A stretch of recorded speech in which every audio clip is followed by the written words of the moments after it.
यही साथियों मैं आज आपको अपने YouTube चैनल में हार्दिक स्वागत करता हूँ। आप सभी बच्चों का मैं अपने YouTube चैनल में हार्दिक स्वागत करता हूँ। आज मैं आपको बताऊंगा कि क्लास फिफ्थ में पूछे जाने वाले बहुत ही महत्वपूर्ण इंपोर्टेंट क्वेश्चंस। ठीक है बच्चा, तो सभी बच्चे जल्दी से जल्दी लाइक और सब्सक्राइब करना ना भूले।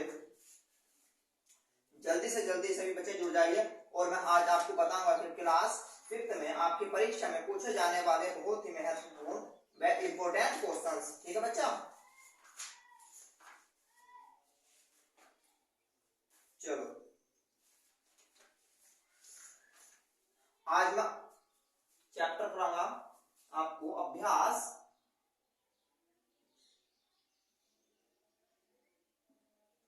13.0। अभ्यास 13.0। ठीक है बच्चा, चलो पहला क्वेश्चन, ब्याज ज्ञात कीजिए। इसका पहला क्वेश्चन है, मूलधन दे रखा है बच्चा, मूलधन कितना दे रखा, 200। ठीक, हमें रखा है मिश्र धन 250। तो बच्चा हमें मूलधन इन्होंने दे रखा 200 और मिश्र धन दे रखा 250। मिश्र धन कितना दे रखा 250। तो हमें क्या निकालना, ब्याज निकालना। तो इसका ब्याज का फॉर्मूला होता है मिश्र धन माइनस मूलधन। ठीक है बच्चों, देखो मिश्र धन कितना अपना 250, मूलधन कितना 200। तो आंसर क्या आ गया 50। आंसर क्या आ गया 50। ठीक है, हम जब 250 में से 200 घटाएंगे तो आंसर आ जाएगा बच्चों 50। तो इसका क्या हो गया ब्याज कितना हो गया बच्चों 50। ठीक है, ये क्वेश्चन आप अपनी परीक्षा में करके जाइएगा। ठीक है, इस टाइप का क्वेश्चन आपकी परीक्षा में पूछा जा सकता है। ठीक है, एक सवाल है, साधारण ब्याज ज्ञात करो। साधारण ब्याज ज्ञात करो बच्चा। तो साधारण ब्याज का फॉर्मूला होता है, ऐसा ही बराबर P गुणा R गुणा T बटे 100। P गुणा R गुणा T बटे 100। इसे SI को बोलते हैं हिंदी में साधारण ब्याज। P को बोलते हैं बच्चों मूलधन। क्या होता मूलधन। R को बोलते दर और T को बोलते हैं बच्चों समय। ठीक है, इसे बोलेंगे सिंपल इंटरेस्ट। इसे बोलेंगे प्रिंसिपल। क्या बोलेंगे बच्चों प्रिंसिपल। इसे बोलेंगे रेट। क्या बोलेंगे बच्चों रेट। इसे बोलेंगे टाइम। क्या बोलेंगे टाइम। ठीक है बच्चों, आपकी परीक्षा में इसको साधारण ब्याज में पक्का सवाल बना। क्या बनना बच्चों, साधारण ब्याज का सवाल 100% आपकी परीक्षा में बनेगा। तो आप अपनी परीक्षा के हिसाब से आपको ये सवाल करके जाने हैं। और हमारी आज की क्लास बहुत ही महत्वपूर्ण व इम्पोर्टेंट होने वाले। मैं आपको अपनी इस क्लास से अधिक क्वेश्चन आपको आपकी परीक्षा में पक्का 100% दिखा सकता हूँ। ठीक है, तो जल्दी से जल्दी सही बच्चे जुड़ जाए और हम नेक्स्ट क्वेश्चन करना स्टार्ट करते हैं साधारण ब्याज का। ठीक है बच्चा, हम साधारण ब्याज का नेक्स्ट क्वेश्चन करना स्टार्ट करते हैं। तो बच्चों देखो हमें दे रखा है ना रुपए, मतलब क्या दे रखा पी कितना दे रखा बच्चों 900। पी कितना दे रखा 900। ठीक, आर को क्या बोलते हैं दर कितनी दे रखी बच्चा 3%। और टी कितना दे रखा 2%। ठीक है, पी मतलब मूलधन। पी को क्या बोलते हैं मूलधन, और आर को बोलते हैं दर, टी को बोलते हैं टाइम। तो इसका फॉर्मूला होता है SI बराबर, देखो बच्चों मैंने आपको बताया SI बराबर P गुणा R गुणा T बटे 100। P गुणा R गुणा T बटे 100। तो जल्दी से जल्दी हम इसका मान रख देंगे। ठीक है बच्चा, तो P का मान कितना बच्चों 900। P का मान कितना 900, R का मान कितना 3 और T का मान कितना 2 बटे 100। 0 से 0 खत्म, 0 से 0 खत्म। 9 27, 27 दूनी 27 की गुणा किससे करेंगे 200 करेंगे। किससे करेंगे 200। 7 दूनी 14 का 4 हासिल लगे 1, 2 दूनी 4 अरे 5 तो बच्चा हमारा एसआई कितना आ गया 54 रुपए। एसआई बराबर कितना आ गया 54। एसआई बराबर कितना हो गया 54। इसका आपका एक से दो क्वेश्चन सवाल बनेगा। ठीक है बच्चा, इस सवाल को आप 101% करके जाइएगा। आपकी मैं बताऊंगा कि आपका करने का तरीका यू ही रहेगा, लेकिन आप क्या हो जाएगी डिजिट चेंज कर देगा एग्जामिनर। एग्जामिनर क्या कर देगा आपके डिजिट चेंज कर देगा। ठीक है बच्चों, चलो हर टॉपिक से मैं आपको हर सवाल कराऊंगा आप इस क्लास में। ठीक है,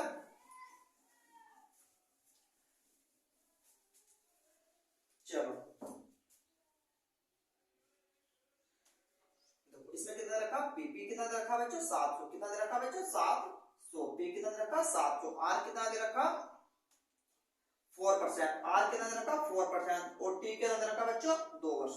2 वर्ष तो हम बच्चों मैंने आपको अभी बताया है, मैंने आप सभी बच्चों को अभी बताया है। तो क्या क्या निकालना है बच्चा एसआई। एसआई क्या निकालना है बच्चों हमें एसआई। तो एसआई का फॉर्मूला आपको पता है मैंने, एसआई बराबर पी गुणा आर गुणा टी बटे 100। पी गुणा आर गुणा टी बटे 100। तो देखो पी का मान कितना 700, आर का मान कितना 4% और टी का मान कितना बच्चों 2 बटे 100। 0 से 0 खत्म, 0 से 0 खत्म। ठीक, 7 चौक 28, 28 दूनी कैलकुलेशन कर देंगे। 2 अट्ठे 16 का 6, 2 दूनी 4 अरे 5। तो मतलब कितना आ गया सही। साधारण ब्याज कितना आ गया बच्चों 56 रुपए। साधारण ब्याज कितना आ गया 56। ठीक है बच्चा, जल्दी से एक बच्चा बोला सर आपका और हमारे टीचर का सवाल कराने का तरीका अलग है। आपसे आप बोलेगे सर आप छोटा सा फॉर्मूला लिख रहे हैं और हमारे सर ने इसे लेंथी कर करा रखा। तो मैं बोलूंगा कि बच्चा एक सवाल को करने के हमारे कई तरीके हो सकते हैं। आपको जो तरीका अच्छा लगा आप उस तरीकों को अपने एग्जाम में फॉलो कर सकते हो। आपका टीचर सवाल कट नहीं करेगा। ठीक है बच्चा, आपका टीचर सवाल कट नहीं करेगा। मैं बताता हूँ आपका टीचर ने क्या कराया होगा। आपका टीचर ने ऐसे लिखवाया होगा साधारण ब्याज बराबर मूलधन गुणा दर गुणा समय बटे। आपके टीचर ने ये फॉर्मूले से सवाल लिखवाया होगा और आपको सोल्व कराया होगा। तो आपको मैं बताऊंगा कि बच्चा ये दोनों चीज एक है, ये दोनों चीज एक है। ये मतलब हिंदी में हो गया थोड़ा, ये हिंदी में हो गया और ये इंग्लिश में हो गया। ठीक है बच्चा, तो सवाल का आंसर बिल्कुल सेम आएगा। आंसर में कुछ भी डिफरेंस आपको देखने के लिए नहीं मिलेगा। ठीक है, चलो एक बच्चा बोला सर हम नींद आ रही। बेटा नींद उसी को आते हैं जिसके सपने ना हो। ठीक है, जिसके सपने हो उसे नींद आ ही नहीं सकती। जिसके सपने ना हो उस बच्चे को नींद आ ही नहीं सकती। और मैं आज आपको बता देता हूं कि मेरी इस क्लास से आपको 101% क्वेश्चंस देखने के लिए मिलेंगे। हमारी इस क्लास को आप पूरा देखकर अपने एग्जाम में जाइएगा। ठीक है बच्चों, चलो इसमें क्वेश्चन है कि ब्याज की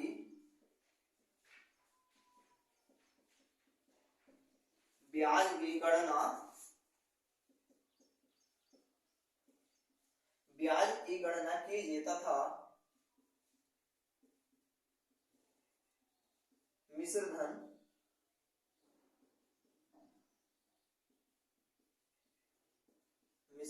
ज्ञात कीजिए। ठीक है, तो देखो मैं पहला सवाल दे रखा बच्चों,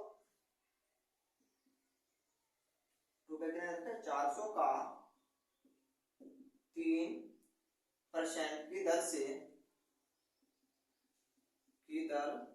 से 2 वर्षों का क्या बताना बच्चा। देखो एक तो सबसे पहली बात हमें ब्याज बताना। क्या बताना बच्चों, एक तो हमें ब्याज बताना जो हम इससे पहले क्वेश्चन में बताया। इससे पहले क्वेश्चन में जो मैंने आपको बताया ब्याज निकालना एसआई बराबर पी गुणा आर गुणा टी बटे 100। ठीक है बच्चा, उससे क्या निकल जाएगा ब्याज, और जो ब्याज आएगा उसमें क्या जोड़ देगा मूलधन जोड़ देगा। तो बच्चा देखो इधर देखो सही बच्चे ध्यान से देखो, पी कितना देखा 400, आर कितना दे रखा 3% और टी कितना दे रखा 2 वर्ष। तो हम सूत्र लगा देना एसआई बराबर पी गुणा आर गुणा टी बटे 100। एसआई बराबर पी गुणा आर गुणा टी बटे 400। तो देखो पी कितना बच्चों 400, आर कितना 3 और टी कितना 2/100। जीरो से जीरो खत्म, जीरो से जीरो खत्म। अब हम इसकी मल्टीप्लाई करेंगे, 4 तिया 12 और 12 दूनी 24, तो क्या हो जाएगा बच्चों 24। तो थोड़ा मैं सही करके लिख देता हूँ। तो बच्चों आर क्या हो जाएगा 24, मतलब ऐसा ही क्या हो जाएगा ब्याज, ब्याज कितना आ जाएगा बच्चों 24। ठीक है, हमें क्या निकालना मिश्रित धन, मिश्रित धन भी इसके साथ निकालेंगे। तो मिश्रित धन का फॉर्मूला होता है हमारा बच्चों साधारण ब्याज प्लस मूलधन। तो साधारण ब्याज कितना है बच्चों 24 और मूलधन कितना आया 4। तो क्या हो गया, इसे जोड़ेंगे तो क्या हो जाएगा 424 is the right answer. 424 is the right answer. तो हम इधर बच्चों लिख देंगे थोड़ा, मिश्र धन बराबर 424, मिश्र धन बराबर 424। जब बच्चा हम 400 में 24 जोड़ेंगे तो क्या हो जाएगा 400। तो क्या हो जाएगा 400। ठीक है बच्चों, आप ये बताइए कि आपको मैंने जो सवाल कराया आपको समझ में आए या नहीं आए, जल्दी से मुझे कमेंट करके बता दीजिएगा। ठीक है बच्चों,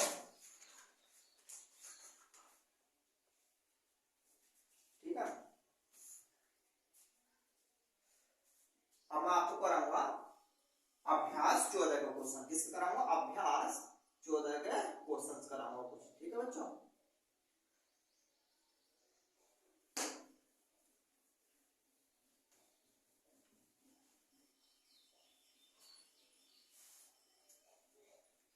आप सभी बच्चे अपने पेन कॉपी अपने लेकर बैठ के रखिएगा बच्चों। आप किसी को बच्चों को अगर कुछ ही प्रॉब्लम है किसी भी सवाल में समझने में या किसी भी आंसर में मिस्टेक दिखाई देती है तो आप मुझे कमेंट करके बता दीजिएगा। ठीक है बच्चों, देखो पहला क्वेश्चन है कि आधा केजी सेब का मूल्य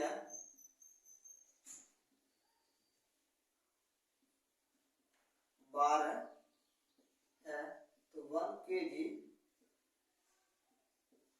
सेब का मूल्य बताओ। 1 केजी सेब का मूल्य बताओ। तो बच्चों सवाल है कि आधा केजी सेब का मूल्य 12 रुपए है, तो 1 केजी सेब का मूल्य बताओ। 1 केजी सेब का मूल्य बताओ। ठीक है बच्चों, वैसे सबसे पहला आपको पता होगा कि आपके गांव मोहल्ले में सेब वगैरह सब्जी वगैरह कितनाते होंगे। ठीक है बच्चों, तो आपको पता होगा कि हमारा जब आधा किलो सेब का मूल्य 12 रुपए है तो 1 किलो का कितना भाव होगा। 1 किलो सेब का मूल्य कितने का होगा। तो देखो हम देखेंगे थोड़ा थ्योरी वाइज करेंगे। आपकी क्लास में आपको सर ने कराया होगा, आपके टीचर ने किसी भी टीचर ने कराया होगा तो थोड़ा थ्योरी से कराया होगा क्वेश्चन, तो मैं आपको उसी फोल्ड में करा देता हूँ। ठीक है बच्चों, देखो हम लिखेंगे आधा केजी सेब का मूल्य बराबर 12 रुपए। यहाँ लिखेगा 1 केजी सेब का मूल्य 12 गुणा 2 तो कितना हो जाएगा 24 रुपए। तो 24 रुपए इज द राइट आंसर। ठीक है बच्चों, 24 रुपए इज द राइट आंसर। ठीक है, अगर किसी बच्चे को समझने में किसी भी मिस्टेक आ रही तो आप मुझे कमेंट करके बता दीजिएगा। ठीक है बच्चों, अगर किसी बच्चे को किसी भी क्वेश्चन में समझने के लिए मिस्टेक दिखाई दे रही है तो आप मुझे कमेंट करके बता दीजिएगा कि सर हमें इस क्वेश्चन में ये मिस्टेक दिखाई दे रही है। ठीक है, तो एक ये क्वेश्चन के साथ कुर्सियों का मूल्य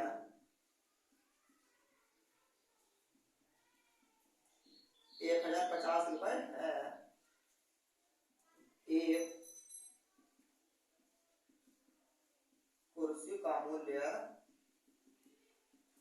ज्ञात करो। तो बच्चा एक क्वेश्चन है कि 7 कुर्सियों का मूल्य 1050 है, तो एक कुर्सी का मूल्य ज्ञात कीजिए। तो एक कुर्सी का मूल्य ज्ञात कीजिए। तो बच्चा देखो क्या लिखेंगे हम 7 कुर्सियों का मूल्य बराबर 1050 रुपए। 1000। इतनी बात आप मुझे बताएं कि आपको इतनी बात समझ में आ गई या नहीं है। मैंने बच्चा एक जैसे ये क्वेश्चन इधर ये ऐसे ही तार गया। ठीक है, हमें क्या बताना क्या करेंगे, भाग करेंगे। सबसे सबसे पहली बात क्या करेंगे, हम भाग करेंगे। तो देखो क्या लिखेंगे, एक कुर्सी का मूल्य बराबर 1050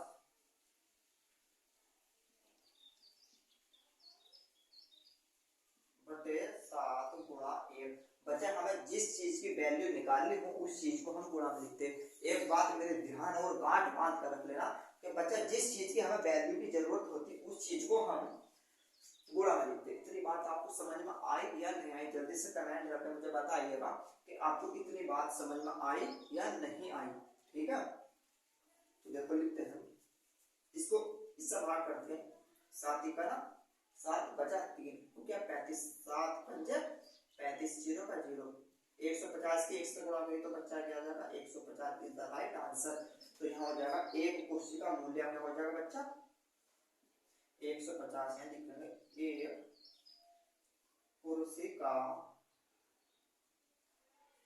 एक कुर्सी का मूल्य कितना हो जाएगा, 150, मतलब कितना हो जाएगा 150। ठीक है बच्चा, आप पहले मुझे ये बताइए आपको इतनी बात समझ में आई या नहीं आई। ठीक है बच्चों,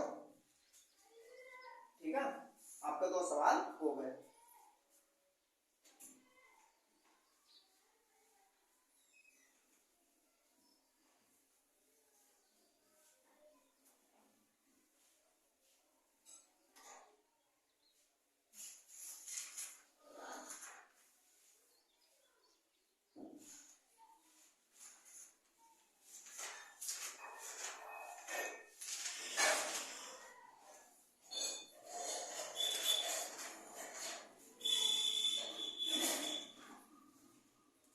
हम आपको कराना 12.0 का क्वेश्चन। ठीक है, लाभ और हानि, आपको आज बताऊंगा लाभ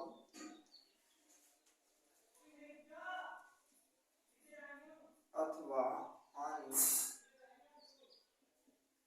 ज्ञात करो लाभ अथवा हानि। तो बच्चा एक बात बताऊंगा, क्रय मूल्य कितना रखा 450 और विक्रय मूल्य कितना है, विक्रय मूल्य कितना 220। 220 आप 220 रुपए, ठीक है 220 रुपए। तो मैं बोलूंगा बच्चा क्रय मूल्य, क्रय मूल्य हमारा वो चीज होता है जो हमारे पास है, जो हमारे पास है। जिसका मैंने बोला ये मार्कर, ये मार्कर 25 रुपए का, 25 रुपए का हमारा मार्कर, और हम इसे क्या करना चाहते हैं, बेचना चाहते हैं।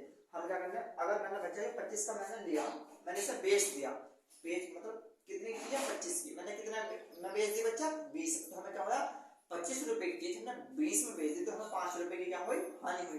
क्या हुई, हानि। क्या हुई हानि। तो हमें ये चीज बतानी है, मैं लिखेंगे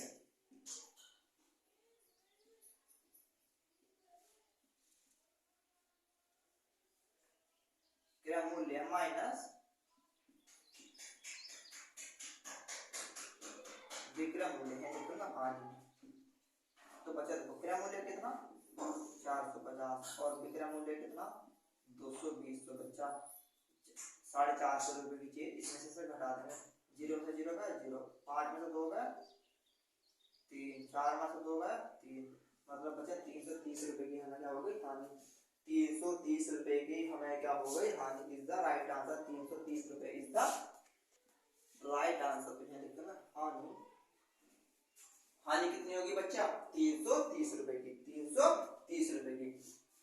देखो हमें आप मुझे एक नेक्स्ट क्वेश्चन ये करके बताइएगा कि क्रय मूल्य रखा हमें, क्रय मूल्य रखा 20 रुपए और विक्रय मूल्य रखा हमें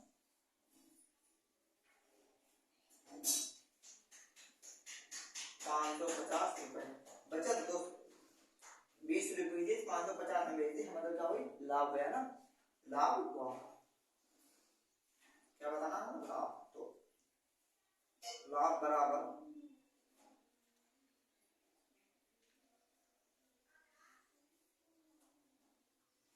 विक्रय मूल्य माइनस क्रय मूल्य। विक्रय मूल्य कितना 550 माइनस 20, तो क्या हो गया 530 रुपए की क्या होगी बच्चा लाभ। लाभ कितने रुपए का हो गया हमें 530 इज द राइट आंसर।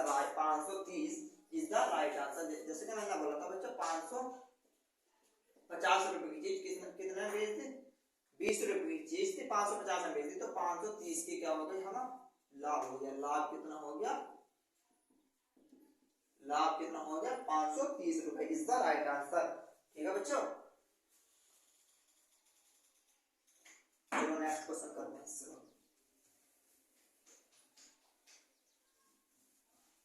आपकी परीक्षा में लाभ और हानि से पक्का क्वेश्चन पूछा जाएगा। ठीक है बच्चों,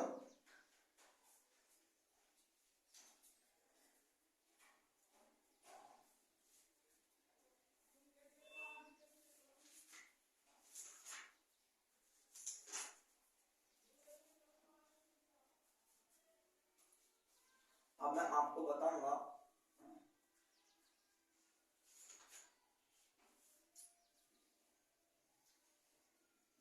11.1 के कुछ क्वेश्चन। देखो बच्चों, प्रतिशतों को दशमलव में बदलिए। निम्न प्रतिशतों को दशमलवों में बदलिए। ठीक है बच्चों, तो मतलब क्या है 0.4%। हमें किसमें बताना बच्चा, दशमलव में बताना है। किसमें बताना बच्चा, दशमलव मतलब परसेंटेज का निशान हमें क्या करना, हटाना। तो इसे देखो हम कैसे हटाएंगे, इसे परसेंटेज को जब हटाते हैं तो बटे में क्या लगता है बच्चों 100 लगता है, बटे में क्या लगता है 100, तो 0.4 बटे 100 इसे हटाएंगे, नीचे क्या लगेगा 0। ठीक है, तो अब हम कितने नीचे कितने जीरो, 1 2 3 3 अंक के बाद जीरो लगाते हैं, 0.1004 004 is the right answer. 004 is the right answer. देखो एक सवाल है आपको दे रहा हूं 0.25 0.025 को क्या करना, प्रतिशत को दशमलव में बदलने। तो मैंने आपको बताया बच्चा का परसेंटेज को जब भी हम हटाते तो बटन में क्या लगाते हैं 100 लगाते हैं, जैसे इस सवाल को करा 0.025 बटे 100 इसे हटा दे 1 2 3 3 जोड़े लगा दे 25 का 25 और 25 मतलब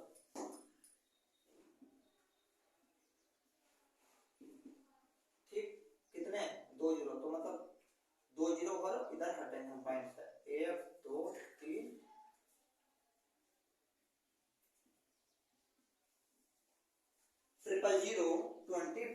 0.025 is the right answer। 0.025 is the right answer। ठीक है बच्चों, 0.0 और 25 is the right answer। तो इस सवाल को जल्दी से मुझे कमेंट करके बताइएगा, इस सवाल को जल्दी से सॉल्व करके आप बताइए कि इस सवाल का आंसर क्या होगा, इस सवाल का आंसर क्या होगा। ठीक है बच्चों,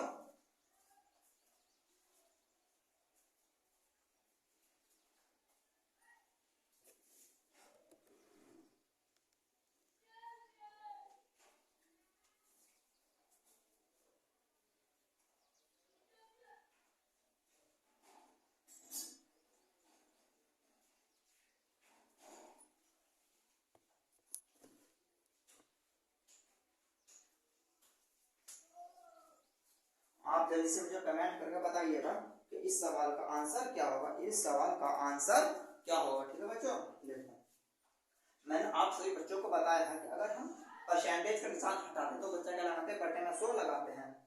0.45 बटे 100। अब हमारा जो पॉइंट है इधर 2 अंक से इधर हो जाएगा। ठीक है, तो 0.0045 मतलब ये 00 ऊपर आ जाते हैं और इतने अंक के बाद इधर क्या लग जाता है 0 लग जाता है। क्या लग जाता है बच्चा 0 लग जाता है। तो आप मुझे इस सवाल कमेंट करके बताइएगा 14.5%। 14.5% को हमें क्या बताना, दशमलव में बताना। तो देखो बच्चों हम इस सवाल को कैसे सोल्व करेंगे, मैंने आपको बता रखा है परसेंटेज हटा के नीचे 100 लगा दे।